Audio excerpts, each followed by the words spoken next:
चलिए खैर, तो आज हम करेंगे एक्सरसाइज 5.8 के एक्स्ट्रा क्वेश्चंस। क्योंकि हमारी बुक में जो क्वेश्चंस दिए गए हैं उनकी संख्या काफ़ी कम है इस एक्सरसाइज 5.8 के लिए, तो हमें कुछ एक्स्ट्रा क्वेश्चंस की ज़रूरत पड़ेगी, खास तौर से ऐसे सवाल जो सीबीएसई बोर्ड में आ चुके हैं। तो बड़े ध्यान से सारे सवालों को समझिएगा, क्योंकि इसमें से ज़्यादातर सवाल आपको खुद ही करने होंगे। First question, verify Rolle theorem for the function this. इस फंक्शन के लिए रोली थ्योरम को क्या करना है, वेरीफाई करना है। तो हम अच्छी तरह से जानते हैं रोली थ्योरम में तीन चीज़ें होती हैं। हमें जो फंक्शन दिया गया है वो कंटिन्यूस होना चाहिए, डिफरेंशिएबल होना चाहिए, और साथ में एफ ए इजिकल टू क्या होना चाहिए, एफ बी होना चाहिए। अगर ऐसा हो जाता है, तीनों कंडीशन सेटिस्फाई हो जाती हैं, तो हम कहते हैं कि एक सी एग्जिस्ट करेगा such that F dash C is equal to क्या हो जाएगा, ज़ीरो। और इसको सॉल्व करके हम क्या कर लेते हैं, सी की वैल्यू निकाल लेते हैं, और जो भी सी की वैल्यू निकल कर आती है वो इस दिए गए इंटरवल से बिलोंग करती है। ये आप अच्छी तरह से जानते हैं, क्योंकि आपने पूरी एक्सरसाइज अच्छी तरह से पढ़ी हुई है। आप ये भी देख रहे होंगे कि ये जो फंक्शन है ये एक पॉलिनोमियल फंक्शन है, और polynomial function everywhere continuous and differentiable होते हैं। तो आप इसके बारे में ऐसे लिख दीजिएगा, और अब मुझे ज़्यादा समझाने की इसके बारे में ज़रूरत नहीं है, आप इस सवाल को खुद कर सकते हैं। इसी टाइप का क्वेश्चन नंबर 2 भी है। आप इसको ऐसे ही रख सकते हैं, या फिर इसमें a माइनस बी का होल स्क्वायर लगा के बाहर जो है उसके अंदर मल्टीप्लाई करके इसको भी इसके जैसा पॉलिनोमियल बना सकते हैं। तो क्योंकि ये भी पॉलिनोमियल है, इसलिए ये भी कंटिन्यूस और डिफरेंशिएबल एवरीवेयर होगा। बस आपको ये चेक करना पड़ेगा कि क्या एफ ए एफ बी के इक्वल आ रहा है या फिर नहीं आ रहा। तो अगर तीनों कंडीशन सेटिस्फाई हो जाएंगी, फिर आप लिखेंगे F dash C is equal to zero, और फिर आप सी की वैल्यू निकाल पाएंगे। ठीक है, और यहाँ पे इंटरवल इस तरह से दिया है और यहाँ पे इंटरवल ऐसे दे रखा है। इसका मतलब भी यही होता है कि 0,3। ठीक है, उम्मीद है कि आप इस चीज़ को समझ गए होंगे। इसके बाद आता है तीसरा सवाल, verify Rolle's theorem for the function. तो इसमें मैं कुछ भी नहीं बताऊंगा, पूरा सवाल आप खुद ही करेंगे। ठीक है, और एक और बात है, वैसे तो ये सवाल आपको खुद करने हैं, लेकिन सबके आंसर आपको वीडियो के एंड में मिल जाएंगे। बड़े ध्यान से देखिएगा वीडियो का एंड, जिसके आपको सोल्यूशन नहीं हो पाएंगे उनको आप देख लीजिएगा वीडियो के एंड में। क्वेश्चन नंबर 4, देखिए क्या लिखा हुआ है, verify Lagrange mean value theorem for this. यहाँ पे लैग्रेंज नाम का एक वर्ड लिख दिया है। लैग्रेंज वो थे, मतलब मैथमेटिशियन थे जिन्होंने मीन वैल्यू थ्योरम की डिस्कवरी की थी। मतलब मीन वैल्यू थ्योरम को उन्हीं ने बनाया था, तो उन्हीं का नाम यहाँ पे लिख देते हैं। कई बार खाली मीन वैल्यू थ्योरम लिखा हुआ आता है, कई बार उनका नाम भी लिख देते हैं, लैग्रेंज। ठीक है, तो मीन वैल्यू थ्योरम की क्या क्या कंडीशन होती हैं जरा याद करिए। सबसे पहले तो आप इसको एज इट इज रख सकते हैं, या फिर इन तीनों के आपस में मल्टीप्लाई करके इसको सिंगल पॉलिनोमियल बना सकते हैं। फिर आप कहेंगे क्योंकि एक पॉलिनोमियल फंक्शन है इसलिए कंटिन्यूस भी होगा और डिफरेंशिएबल भी होगा। अगर कंटिन्यूस डिफरेंशिएबल दोनों हुआ तो फिर एफ डैश सी जो है वो किसके इक्वल हो जाता है, F B minus F a upon b minus a के। आप इस फार्मूले को जानते होंगे अच्छी तरह से। फिर हम इसको भी सॉल्व करते हैं और इससे भी हम सी की वैल्यू निकालते हैं, और ये देखते हैं कि सी की वैल्यू इस इंटरवल से बिलोंग कर रही है या फिर नहीं कर रही। कई बार ऐसा हो जाता है कि यहाँ पे क्वाड्रेटिक इक्वेशन बन जाती है और सी की दो वैल्यू निकल कर आती हैं। तो अगर सी की दो वैल्यू निकल कर आएंगी तो शायद उनमें से एक ही पॉसिबल होगी, क्योंकि जो वैल्यू इस इंटरवल से बिलोंग करेगी सिर्फ उसी वैल्यू को हम लिया करते हैं। ठीक है, तो आप ऐसे करके इसको भी देख लीजिएगा। ये एक्स्ट्रा क्वेश्चन करने का अधिकार आपको तभी है जब आपने एक्सरसाइज 5.8 को पूरे अच्छी तरह से समझ लिया हो। उसके बिना आप इन एक्स्ट्रा क्वेश्चन को करने की बिल्कुल कोशिश मत करिएगा, नहीं तो आपको निराशा ही हाथ लगेगी। इसके बाद आता है क्वेश्चन नंबर 5। यहाँ भी वही लिखा है, verify the Lagrange mean value theorem for the following functions on indicated intervals. ये फंक्शन है, सामने इंटरवल है, और हमें क्या करना है, मीन वैल्यू थ्योरम को वेरीफाई करना है। तो फिर से वही देखेंगे, साफ दिखाई दे रहा है कि पॉलिनोमियल फंक्शन है तो कंटिन्यूस डिफरेंशिएबल तो होंगे, और फिर वही मीन वैल्यू थ्योरम का फॉर्मूला लगा देंगे, ये वाला सी की वैल्यू निकाल लेंगे, और मतलब आप कर लेंगे आसानी से। ठीक है, ये सवाल आया था पंजाब सेकेंडरी बोर्ड में 1994 में, और सीबीएसई में भी 2 बार आ चुके हैं। तो ज़्यादातर हम देख रहे हैं कि सवाल जो होते हैं वो इसी टाइप के होते हैं। उनमें क्या होता है कि पॉलिनोमियल दिया हुआ रखता है। इस सवाल का सॉल्यूशन भी वीडियो के एंड में आपको मिल जाएगा, अगर ज़रूरत पड़ी तो आप वहाँ से देख लीजिएगा। फिलहाल आता है क्वेश्चन नंबर 6। देखिए क्या सवाल है, यूजिंग लैग्रेंज MVT यानी कि mean value theorem, find a point on the curve. ये वाला सवाल मैं तुम्हें करके दिखाता हूँ, ठीक है। अभी ये थोड़ा सा अलग है क्योंकि इसमें जो लैंग्वेज लिखी हुई है वो ऐसी नॉर्मल लैंग्वेज नहीं है, थोड़ी सी डिफरेंट है। तो ये वाला मैं तुमको करके दिखाऊंगा। और सातवां देखो जरा, अब तक जो फंक्शन हमें मिल रहे थे वो सारे के सारे पॉलिनोमियल फंक्शन थे, लेकिन यहाँ पे देखो जरा साइन स्क्वायर एक्स लिखा है, उससे अगले में sine x plus cos x minus 1 लिखा है, उससे अगले में sine x minus sign 2x लिखा है। तो ये जो लास्ट के दो सवाल हैं, एक में MVT वेरीफाई करनी है और दूसरे में रोली थ्योरम वेरीफाई करनी है। तो ये दोनों सवाल मैं आपको करके दिखाता हूँ, ये दोनों अच्छे ही सवाल हैं। तो अगले पेज पर मैं आपको ये सवाल दिखाने जा रहा हूँ। तो जो एक्स्ट्रा क्वेश्चन आपको पिछले पेज पर दिखाए गए थे उनमें से क्वेश्चन 6 को मैंने यहाँ पे लिख दिया है। एक बार अब देख लीजिए क्वेश्चन 6 को। ये था क्वेश्चन 6। इसमें फंक्शन दे रखा था y equal to √x minus 2। तो आप पहला फंक्शन देख रहे हैं मीन वैल्यू थ्योरम का या फिर रोली थ्योरम का, जिसमें हमें क्या लगा हुआ दे रखा है, अंडर लगा हुआ दिया हुआ है। तो जब अंडर लगा होता है तो इस तरह के सवालों को कैसे ट्रीट किया जाता है ये आपको इस सवाल में समझना है। और इंटरवल क्या दे रखा है, 2,3। पहले मैं सवाल एक बार थोड़ा सा पढ़ के सुना देता हूँ। Find a point on the curve. Curve के ऊपर एक पॉइंट पता लगाओ। अगर मान लो मैं तुम्हें कर्व बना के दिखाऊं, जैसे कि ये कर्व है, ठीक है। कर्व के ऊपर हमें एक पॉइंट पता लगाना है। तो हम जानते हैं कि ये पॉइंट C की बात कर रहा है क्योंकि हमने मीन वैल्यू थ्योरम को अच्छी तरह से समझा था।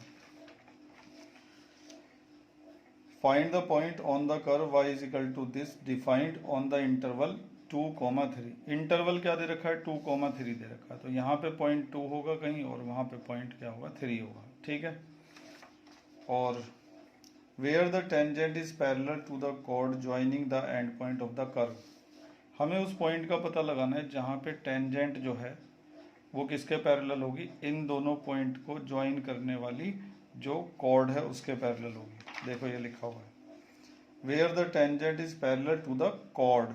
तो जिसे मैं सीकेंट कह रहा था थ्योरम समझाते समय, उसको इन्होंने कोड भी कह रखा है। तो कोड भी बोल सकते हैं इसको और सीकेंट भी बोल सकते हैं। तो हमें उस पॉइंट का पता लगाना है। एक तरह से हमें किसका पता लगाना है, सी का पता लगाना है। तो अब तक के जो सवाल थे तो उसमें तो डायरेक्ट ही हम सी निकालने लग जाते थे, लेकिन इसमें थोड़ा सा घुमा फिरा के दिया हुआ है कि फाइंड द पॉइंट, कहाँ गया, find the point on the curve defined on this interval where the tangent is parallel to chord. तो हम ये समझ जाएंगे जब भी हमें दिया जाएगा ना कि tangent is parallel to the chord, तो समझ लेंगे कि रोली थ्योरम की ही सारी कंडीशंस यहाँ पे लगानी है, सॉरी मीन वैल्यू थ्योरम की।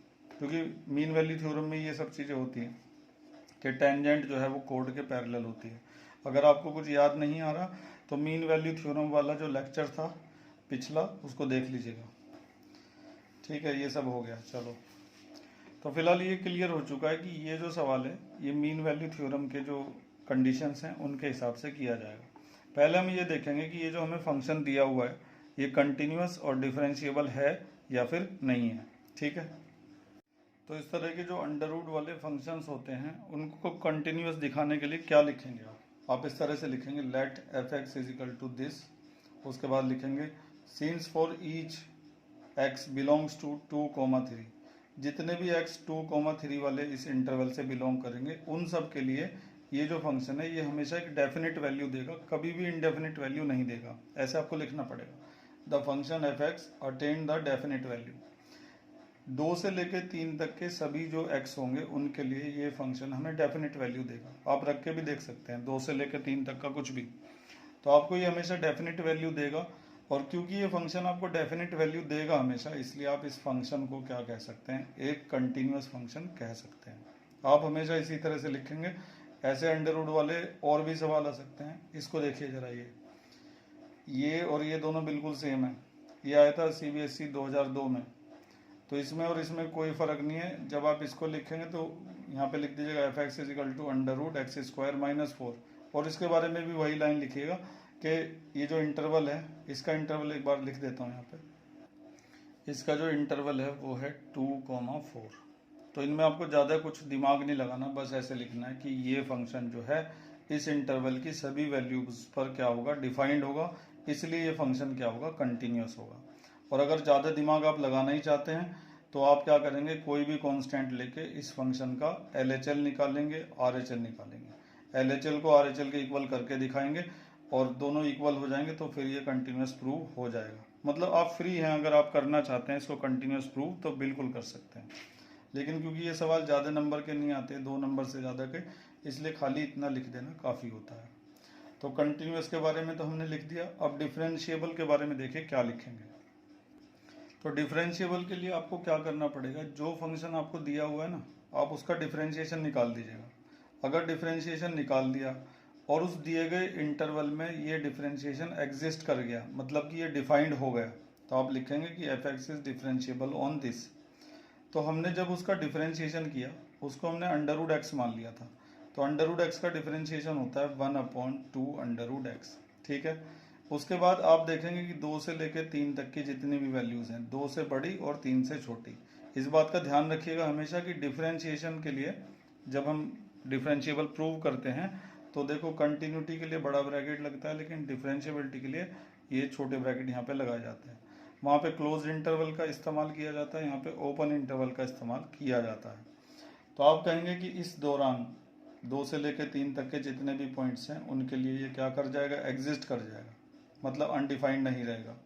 इसीलिए ये फंक्शन क्या होगा, डिफरेंशिएबल होगा। ठीक है।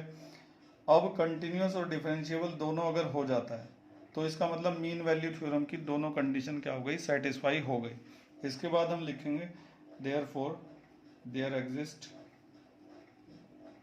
Exist some C such that, तब यहाँ पर एक सी एग्जिस्ट करेगा इस तरह से कि एफ डैश सी जो है वो इक्वल हो जाएगा f B minus F a upon b minus a के।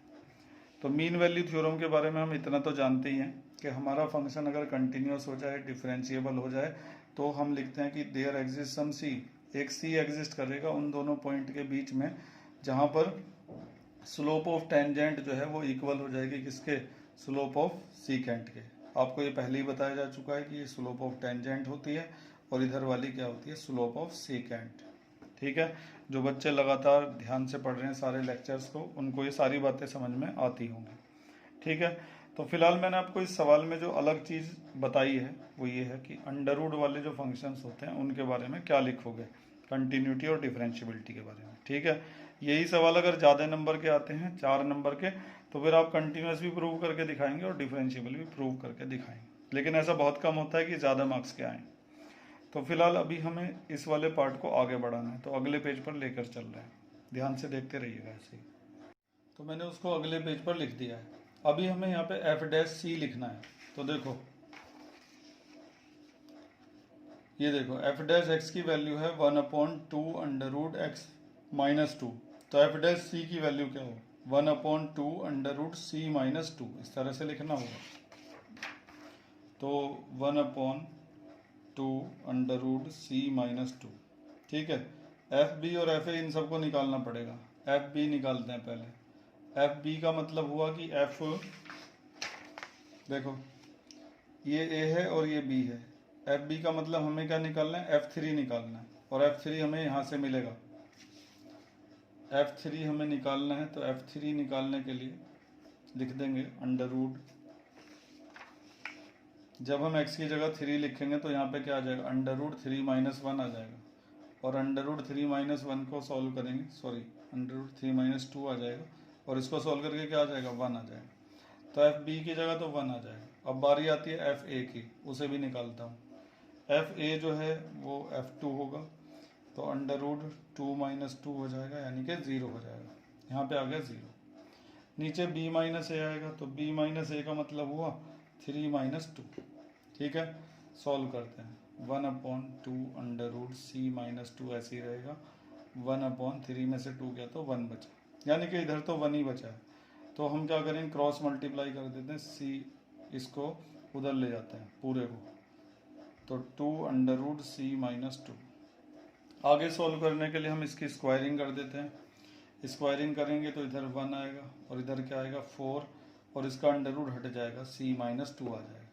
फिर 4 को अंदर मल्टीप्लाई कर देंगे, 4c - 8, 8 इधर जाके प्लस हो जाएगा, 8 इधर आके प्लस होगा तो 9 बचेगा, 4c, फिर 4 डिवाइड में चला जाएगा तो c की वैल्यू आ जाएगी 9/4, और c इज इक्वल टू 9 को 4 से डिवाइड कर दो, 4 2 जा 8, कितना बचा, तो ये आ जाएगा ना 2.25। अब ये देखना है कि क्या ये उस इंटरवल से बिलोंग कर रहा है जो इंटरवल हमें दिया गया है। तो इंटरवल था, ये था 2,3, तो 2.25 तो बिलोंग करेगा ही उस इंटरवल से। इसके अलावा हम यहाँ पे ये भी दिखाते हैं कि एफ डैश सी जो है वो इसके इक्वल है, F B minus F A सबके इक्वल है, तो ये भी दिखाना पड़ता है। तो हमने दिखाया कि एफ डैश सी जो है वो f B minus F a upon b minus a के इक्वल होगा। जब हमने इसकी वैल्यू सॉल्व की थी इसकी, यहाँ पर देखो F B minus A solve करते चले गए तो कितना आया था, 1 आया था, ठीक है, 1 हमने लिख दिया। लेकिन ये जो एफ डैश सी है इसकी भी वैल्यू 1 आएगी, ये कैसे पता चलता है, देखो सी की वैल्यू 2.25 है, इसको जब हम एफ डैश एक्स के अंदर रखेंगे, एफ डैश एक्स देखिए क्या है, ये पिछले पेज पर हमने निकाला था, एफ डैश एक्स ये आया था। अब मैं तुम्हें इसके अंदर सी की वैल्यू रख के दिखा रहा हूँ जरा, एफ डैश एक्स है ना, या यहाँ पे रख देते हैं, सी की जगह पे 2.25 रख देते हैं जो अभी अभी हमने फाइंड आउट किया है, ठीक है। अब इसको जब रखेंगे तो इसी पेज पर ये एफ डैश सी है, यहाँ पे निकला हुआ है पहले से, तो मैं इसके अंदर रख देता हूँ, is equal to 1/2 under root, और ये जो सी है सी की जगह हम क्या रखेंगे 2.25 रखेंगे। ये जो चीज़ें मैं करके दिखा रहा हूँ ये खाली चेक करवाने के लिए कर रहा हूँ, एग्जाम में इनको करना बिल्कुल भी ज़रूरी नहीं है, ठीक है। अब मैं इसको सॉल्व करूँगा और देखूंगा 1 आ रहा है कि नहीं आ रहा, तो 1/2, 2.25 में से 2 गया तो 0.25 बचा। तुम इसे खुद ही सॉल्व कर लेना, 1 आ जाएगा, क्योंकि 25 का डेसिमल हटाओगे 100 आएगा, 100 का 10 बन के ऊपर, 25 का 5, और 5 2 जा 10 से 10 क्या हो जाएगा कैंसिल, तो 1 आ जाएगा। कहने का मतलब यह है कि एफ डैश सी की भी वैल्यू 1 आएगी, और F B minus F A और ये सब की वैल्यू तो हमने पहले ही देख रखी है कि 1 आएगी। तो इस तरह से ना हम वेरीफाई करवा देते हैं एंड में, लेकिन इसको करना जरूरी नहीं है क्योंकि आपकी किताब में इस तरीके से कुछ खास करके नहीं दिखाया हुआ है। आप केवल यहीं पे भी छोड़ सकते हैं कि जैसे सी की वैल्यू निकली और बस बिलोंग्स टू दिस लगाकर आप यहाँ पे छोड़ सकते हैं, लेकिन स्टैंडर्ड जो तरीका होता है इस सवाल को करने का वो यहाँ तक होता है। ये दिखाना पड़ता है कि एफ डैश सी जो है वो f B minus F a upon b minus a के इक्वल आया है, ठीक है। अब अपने सवाल पर वापस चलते हैं कि पूछा क्या था। मीन वैल्यू थ्योरम तो हमने लगा दी, लेकिन पूछा क्या था, तो इस सवाल में हमसे पॉइंट पूछा गया था, find a point on the curve. तो पॉइंट तो हमने निकाल लिया ना, पॉइंट क्या था हमारा, ये था सी। मैंने आपको डायग्राम बना के भी दिखाया था, ये देखो मैंने तुम्हें डायग्राम बना के दिखाया था ना कि हमें सी पॉइंट निकालना है, तो वो निकल चुका है। एंड में बस आंसर लिख देता हूँ इसका, तो मैंने यहाँ पे लिख दिया है कि the required point is C comma F C. ये बात भी आप समझ रहे होंगे, जो लगातार चीज़ों को ध्यान से पढ़ रहे हैं ना पहले लेक्चर से, उन्हें पता होगा। देखो अगर हम इस पॉइंट को सी मानते हैं तो इसके जो कोऑर्डिनेट हैं वो क्या आएंगे, सी कोमा एफ सी आएंगे। जैसे ये पॉइंट को ए मानेंगे तो इस पॉइंट के कोऑर्डिनेट आएंगे ए कोमा एफ सी, ठीक है। इसको बी मानेंगे तो इसके कोऑर्डिनेट आएंगे बी कोमा एफ बी, ठीक है। हमारा रिक्वायर्ड पॉइंट सी था तो उसके कोऑर्डिनेट आएंगे सी कोमा एफ सी, ठीक है। अब सी की वैल्यू तो हमने निकाल दी थी, 9/4 आई थी, ये देखो। लेकिन एफ सी की वैल्यू कहाँ से निकलेगी, एफ सी की वैल्यू यहाँ से निकलेगी, ये जो है एफ एक्स ये दे रखा है ना, तो एफ सी इसी से निकलेगा। यहाँ साइड में निकाल के दिखा रहा हूँ तुम्हें। तो एफ सी अगर निकालना है तो अंडर रूड सी माइनस 2 हो जाएगा। अब सी की वैल्यू रख दो 9/4 माइनस 2, तो 9 माइनस 4 अपॉन 4, तो फाइनली कितना आ जाएगा, नीचे तो 2 बचेगा और ऊपर 9 में से 4 गया तो सॉरी यहाँ पे गड़बड़ी कर दी, यहाँ पे 8 आना चाहिए था, तो 9 में से 8 गया तो 1, तो एफ सी की वैल्यू 1/2 आ गई। तो सी की वैल्यू कितनी है 9/4 और एफ सी की वैल्यू 1/2 है, इसीलिए हमारे पॉइंट के कोऑर्डिनेट हुए 9/2, 1/2। तो ये जो सवाल हमने किया ये एक बेहतरीन सवाल था और मुझे लगता है इसे दोबारा तुम्हें समझाने की ज़रूरत है। एक बार पूरे सवाल को दोबारा से समझते हैं, बहुत ही अच्छा सवाल है। तो सवाल ये था कि using Lagrange MVT find the point on the curve. Curve के ऊपर एक पॉइंट पता लगाओ, ये कर्व का इक्वेशन है। इस कर्व के ऊपर हमें एक पॉइंट पता लगाना है, वो भी किसका इस्तेमाल करके, एमवीटी का इस्तेमाल करके। Defined on this interval where tangent is parallel to the chord. तो हम समझ गए कि यहाँ पे कैसे पॉइंट की बात की जा रही है। तो सबसे पहले हमने डायग्राम बनाया, जहाँ पे टेंजेंट जो है वो कॉर्ड के पैरेलल होगी, उस पॉइंट का पता लगाना है। तो हम ये समझ गए कि हमें करना किसकी तरह से है, MVT की तरीके से करना है, मीन वैल्यू थ्योरम की तरह से लिखा भी था क्वेश्चन में। तो सबसे पहले तो हम ये दिखाएंगे कि हमारा जो ये है क्वेश्चन, ये इसमें जो फंक्शन दे रखा है वो कंटिन्यूस भी है, डिफरेंशिएबल भी है। ये सब दिखाने के बाद फिर हमने कहा कि वहाँ पे एक सी एग्जिस्ट करेगा such that F dash c जो है वो f B minus F a upon b minus a के इक्वल होगा। फिर हमने इसको सॉल्व किया, सॉल्व करते करते हमें क्या मिला, सी की वैल्यू मिली एंड में। ऐसे चले गए करते हुए, कहाँ तक गए थे। इसके बाद हम यहाँ पे पहुँचे थे और हमने सी की वैल्यू निकाल ली थी। सी की वैल्यू जो थी उस दिए गए इंटरवल से बिलोंग कर रही थी। सी की वैल्यू आते ही हमारा जो पॉइंट है हमें पता चल गया। हमने क्या करा, पॉइंट के कोऑर्डिनेट थे सी कोमा एफ सी, तो सी हमने निकाला 9/4 और एफ सी की वैल्यू मैंने तुम्हें यहाँ पे निकाल के दिखाई, कितनी आ गई 1/2।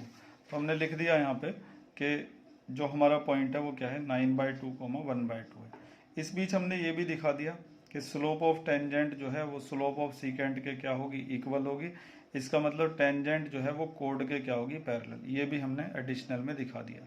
इसे मैं एडिशनल तो नहीं कह सकता, मैं ये कह सकता हूँ कि ये करना एक स्टैंडर्ड सवाल की निशानी होती है, अगर आप इसको भी करते हैं तो इस तरह से हमारा ये जो सवाल है ये कंप्लीट हुआ। और मुझे लगता है कि अगर ये सवाल 4 नंबर में भी आया तो तुम ऐसे ही करोगे जैसे मैंने कर रखा है। तुम अलग से इसे कंटिन्यूस या डिफरेंशिएबल LHD RHD करके नहीं दिखाओगे, उस हिसाब से तो ये सवाल 10 नंबर का बनेगा। ठीक है, तो इतना ही करना बस। उम्मीद है कि आप सवाल को अच्छी तरह से समझ गए होंगे। इस तरह के सवाल 2 बार बोर्ड के पेपर में आ चुके हैं। चलो आगे बढ़ते हैं। अब हमारे सामने है क्वेश्चन नंबर 7 का फर्स्ट पार्ट। बड़े ध्यान से इसको भी समझने की कोशिश करिएगा, पूरे फोकस के साथ। सॉल्यूशन शुरू करते हैं। तो F X is equal to क्या दे रखा है, साइन स्क्वायर एक्स दे रखा है। ठीक है, तो क्या हम इसको इस तरह से लिख सकते हैं, sine x dot sine x, ऐसे करके लिख सकते हैं? बिल्कुल लिख सकते हैं। ठीक है, अब हम ये बात अच्छी तरह से जानते हैं कि साइन एक्स जो होता है वो एवरीवेयर कंटिन्यूस होता है, हमेशा कंटिन्यूस होता है। इसकी जगह कॉस और कॉस लिखा रहता वो भी कंटिन्यूस होता। तो देखो साइन एक्स हमेशा कंटिन्यूस होता है, दूसरा साइन एक्स भी हमेशा कंटिन्यूस होता है। और हम ये बात जानते हैं कि दो कंटिन्यूस फंक्शन का प्रोडक्ट या उनका सम या उनका डिफरेंस या उनका कोशेंट सब कुछ क्या होता है, कंटिन्यूस होता है। तो क्योंकि ये दोनों हमेशा कंटिन्यूस होते हैं तो इनका प्रोडक्ट भी क्या होगा, हमेशा कंटिन्यूस होगा। तो ये थ्योरी मैं यहाँ पे लिख देता हूँ जल्दी से। तो मैंने ना यहाँ पे पूरी थ्योरी लिख दी ढंग से कि since sine x is everywhere continuous and differentiable and the product of two continuous differentiable function is continuous differentiable, therefore fx is equal to sin square x, यानी कि जो हमारा फंक्शन है वो कंटिन्यूस होगा क्लोज इंटरवल 0 पाई पर। Interval क्या दे रखा है इसका, 0 और पाई दे रखा है। ठीक है, और डिफरेंशिएबल होगा ओपन इंटरवल 0 पाई पर। एक बात और याद मतलब बता देता हूँ तुम्हें कि ये जो सवाल है ना ये रोली थ्योरम का सवाल है, ये मीन वैल्यू का सवाल नहीं है। रोली थ्योरम की कंडीशन और मीन वैल्यू की कंडीशन में थोड़ा सा फर्क होता है, हल्का सा। क्या फर्क होता है, रोली थ्योरम के लिए तो फंक्शन कंटिन्यूस हो जाए अगर और डिफरेंशिएबल अगर हो जाए तो फिर हम क्या लिखते हैं, देन देयर। हाँ, एक और चीज़ करनी होती है, F A is equal to F B, ये भी करना पड़ता है। तो इसे भी देख लो जरा। एफ ए निकालते हैं पहले। एफ ए का मतलब यहाँ पर इससे है, ये ए है और वो बी है, ये ए है और वो बी है। ध्यान से देखो, 0। अब f0 से यहाँ पे क्या निकलेगा, साइन स्क्वायर 0, या साइन 0 का स्क्वायर कह देंगे ना। साइन 0 की वैल्यू क्या होती है, 0 होती है। अब निकालेंगे एफ बी यानी कि एफ पाई। तो sine square pi, sine square pi को साइन पाई का स्क्वायर कह सकते हैं, और साइन पाई की वैल्यू क्या होती है, 0 होती है। दोनों क्या आ गए, इक्वल आ गए। अब किसी बच्चे को अगर पता ना हो ना कि साइन पाई की वैल्यू क्या होती है, ऐसे भी बहुत लोग होते हैं जिन्हें पता ही नहीं होता साइन पाई की वैल्यू का, तो वो भैया सीधे ही 0 रख देना, क्योंकि रोली थ्योरम तो वेरीफाई करनी है, उसके लिए इन दोनों को इक्वल तो होना ही पड़ेगा। ठीक है, तो एफ ए जो है वो एफ बी के क्या हो चुका है, इक्वल। f0 जो है वो किसके इक्वल हो चुका है, एफ पाई के। रोली थ्योरम की तीनों कंडीशन सेटिस्फाई हो गई हैं, कंटिन्यूस भी हो गया, डिफरेंशिएबल भी हो गया, और एफ ए जो है वो एफ बी के बराबर भी हो गया। आगे बढ़ते हैं, सी के बारे में लिखते हैं। उससे पहले ना मैंने यहाँ पे एक लाइन लिख दी है, दस f x satisfy all the three conditions of the Rolle theorem. ठीक है, अब अगले पेज पर ही चलते हैं, यहाँ तो जगह बची नहीं है। तो रोली थ्योरम की तीनों कंडीशन जब सेटिस्फाई हो जाती हैं तो हम ये लिखते हैं कि now there exist some C such that F dash C is equal to zero. अब एफ डैश सी निकालने से पहले हमें एफ डैश एक्स निकालना पड़ता है। उसके लिए हमारा जो एफ एक्स है वो है साइन स्क्वायर एक्स, ये एफ एक्स है। तो एफ डैश एक्स क्या होगा, इसको मान लो कि ये एक्स स्क्वायर है, एक्स स्क्वायर का क्या हो गया 2x, फिर जिसको एक्स माना था उसका कर दिया, ये आ गया। तो अगर एफ डैश एक्स ये है तो एफ डैश सी क्या होगा, फिर एफ डैश सी होगा 2 साइन सी और कॉस सी।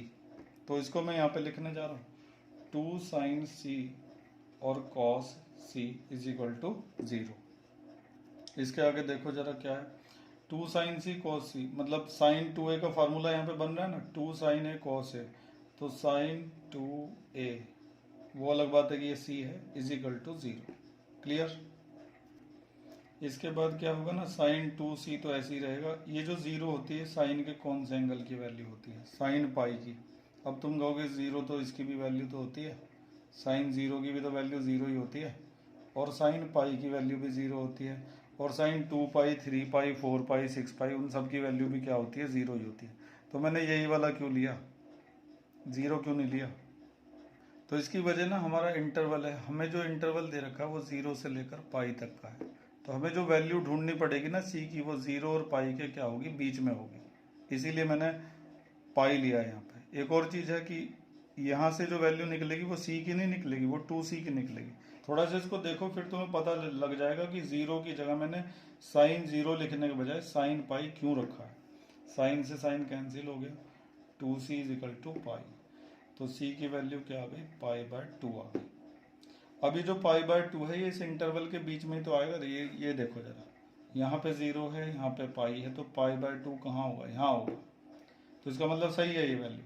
लेकिन अगर मान लो मैं वहाँ पे 0 ही यहाँ पे लिख देता साइन 0, क्योंकि साइन 0 की वैल्यू भी क्या होती है, 0 होती है, तब क्या होता है देखो, sine 2c is equal to sine 0। ठीक है, तो 2c इज इक्वल टू क्या आ जाता है, 0, तो c की वैल्यू भी क्या आ जाती, 0 आ जाती। अब 0 हमें वैल्यू चाहिए होती है इन दोनों के बीच की, ऐसे बीच की वैल्यू चाहिए होती है, क्योंकि एंड में जो ब्रैकेट लगता है रोली थ्योरम में, c बिलोंग्स टू छोटा ब्रैकेट लगता है 0, पाई, यानी कि इससे बड़ी और इससे छोटी वैल्यू चाहिए होती है, बीच की वैल्यू इन दोनों के। ठीक है, तो इसीलिए हमने यहाँ पे पाई का इस्तेमाल किया, क्योंकि अगर हम साइन 0 ले लेते तो c की वैल्यू क्या आ जाती, 0 आ जाती, जबकि हमें इससे बड़ी और इससे छोटी वैल्यू की जरूरत पड़ती है। एक बार रोली थ्योरम फिर से देखो, ये देखो क्या लिखा है रोली थ्योरम। ठीक है, इसमें कंटिन्यूस हो गया फंक्शन, डिफरेंशिएबल हो गया, उसके बाद f a equal to F b हो गया। उसके बाद क्या लिखता है देखो, then there exist some c in a b, interval देखो यहाँ पे, और ब्रैकेट देखो जरा, छोटे ब्रैकेट हैं, इसका मतलब ए से बड़ा और बी से छोटा। अगर बड़े ब्रैकेट होते तो फिर ए के बराबर हो जाता, तो इसीलिए मैंने यहाँ पे 0 नहीं ली है साइन की वैल्यू। अब मैंने देखो बहुत अच्छी तरह समझा दिया कि 0 की जगह साइन 0 रखने के बजाय साइन पाई क्यों रखा। ठीक है, तो 0 साइन के बहुत सारे एंगल की वैल्यू होती है, लेकिन यही वाला सुइटेबल है, क्योंकि इसकी वजह से जो c की वैल्यू निकल कर आएगी वो हमारे इंटरवल के बीच से ही बिलोंग करेगी। ढंग से समझा दिया मैंने तुम्हें। बिलोंग्स टू लिखेंगे अब क्या, 0, पाई और छोटे ब्रैकेट लगाना, भूल मत जाना इस बात को। तो इस तरह से रोली थ्योरम जो है वो पूरी तरह से वेरीफाइड हो गई है। एंड में लाइन लिख देता हूँ, तो एंड में मैंने यहाँ पे लिख दिया। एक और चीज़ है कि c की इस वैल्यू को ना पाई बाय 2 को जब आप एफ डैश सी में यहाँ पे रखेंगे पाई बाय 2, तो उससे यहाँ साइन पाई बाय 2 आएगा, यहाँ कॉस पाई बाय 2 आएगा, और साइन 90 इंटू कॉस 90। कॉस 90 की वैल्यू क्या होती है, 0 होती है, और 0 की इस पूरे में इंटू क्या बन जाएगा, 0 हो जाएगा। तो ऐसे भी ये वेरीफाई हो जाता है। ठीक है, तो इस तरह से हमने जो है क्वेश्चन 7 का फर्स्ट पार्ट निपटा दिया है। अभी 2 पार्ट और बचे हैं, उन्हें भी जरा देख लो। ये 2 पार्ट और बचे हैं, सेकंड और थर्ड, ये तुम्हें खुद ही करने हैं। इनके सॉल्यूशन भी मैं वीडियो के एंड में दे दूंगा, वहाँ से मैच करवा लेना। देखो साइन एक्स कंटिन्यूस होता है, कॉस एक्स कंटिन्यूस होता है, तो इनका सम भी क्या होगा, कंटिन्यूस होगा। ये तो कांस्टेंट है, इससे तो कोई फर्क नहीं पड़ता, कांस्टेंट तो हमेशा ही कंटिन्यूस होता है। दूसरे में साइन एक्स है और साइन 2x की जगह क्या लिख दिया जाएगा, 2 साइन एक्स कॉस एक्स, तो साइन एक्स कॉस एक्स यहाँ भी आ रहे हैं, ये भी हमेशा क्या होगा, कंटिन्यूस होगा। तो इन सवालों को भी आप करके देख लीजिएगा। ये जो थर्ड वाला है ना बहुत ही ज़्यादा मुश्किल हो जाता है एंड में जाके, तो चाहे तो आप इसे छोड़ भी सकते हैं। हाँ, कभी IIT की तैयारी अगर करें तो इसको ज़रूर करके देख लीजिएगा। सॉल्यूशन मैंने दे रखा है, उससे मैच कर लीजिएगा। तो आज के लेक्चर में बस इतना ही करेंगे। मैंने जो सवाल तुम्हें करवा दिए हैं रोली थ्योरम और मीन वैल्यू थ्योरम के, इससे मुश्किल सवाल बोर्ड के पेपर में बिल्कुल नहीं आ सकते, क्योंकि बोर्ड का लेवल इससे ज़्यादा मुश्किल नहीं होता। ठीक है, तो अब आपका चैप्टर पूरी तरह से कंप्लीट हो गया है। अगले लेक्चर में मिसलेनियस के सवाल शुरू करेंगे। Thank you. उम्मीद है कि सब समझ में आ गया होगा, और अगर कुछ कमी रह गई है तो कमेंट्स में ज़रूर लिखा करें, ताकि अगली वीडियो में उसका सुधार किया जा सके। और कोई प्रॉब्लम भी आती है तो भी आप मुझे कमेंट्स में लिख सकते हैं, या फिर मुझे व्हाट्सएप मैसेज भेज सकते हैं मेरे नंबर पर। डिस्क्रिप्शन में मैंने नंबर दे रखा है। ठीक है, और अगर आपने चैनल सब्सक्राइब नहीं किया हुआ है तो सब्सक्राइब ज़रूर कर लीजिए, ताकि समय समय पर आपको मैथ और साइंस की इसी तरह की इन्फॉर्मेटिव वीडियो मिलती रहे। Thank you.